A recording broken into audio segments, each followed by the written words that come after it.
хэмжээнд авахаар одоо нөгөө сүүлийн үр дүн яаж харах вэ? Яг төрд эргээд ирж чадах уу гэдэг дээр тань. Би өөрийнхөө юм дээр санал дээр хэлсэн шүү дээ. Би тайлбараа гаргаад ажлын хэсэгт өгсөн. Тэгээ энэ яг хуулийнхаа процедураар явбал анх авсан эзэндээ энэ 49% чинь хуулиараа бусаж очих хэрэгтэй.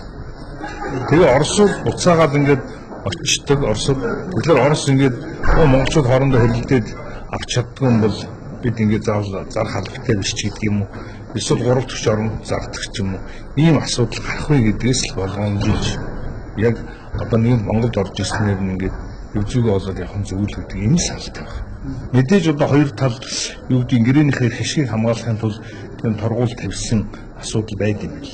Ер нь гэхдээ ямарсан бид одоо монголчууд юм чинь төрөнч хувинч өөр цогцоод хоорондоо очир зүгөө дотор олох зүг. Ингээд хэрэлдсээр үтэл энэ хувиа буцаад гадагшаа алдчих юм уу? Ер нь бол зарчмаараа тийм биш. Нэг жишээлбэл та хоёр одоо компани хоёр хувьцаа эзэмшигч мөртлөө нэг нөгөөдөө хэлэхгүй одоо ингээд юмаа зараад ингэсэн бол нэг хэрэг. Хэлээд нөгөөх нь авахгүй гэхэлэр гурав дахь читгээд автсан байдаг.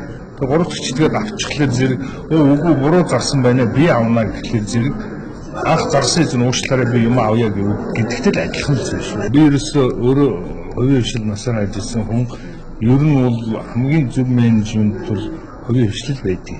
Гүр Эрдэнэт одоо хин юу шатгийг би одоо яаж мэдэх вэ? Би Эрдэнэт орж үзээч хүн. Тэр хувийн хүн зөв гарч ирдэг юм санаж.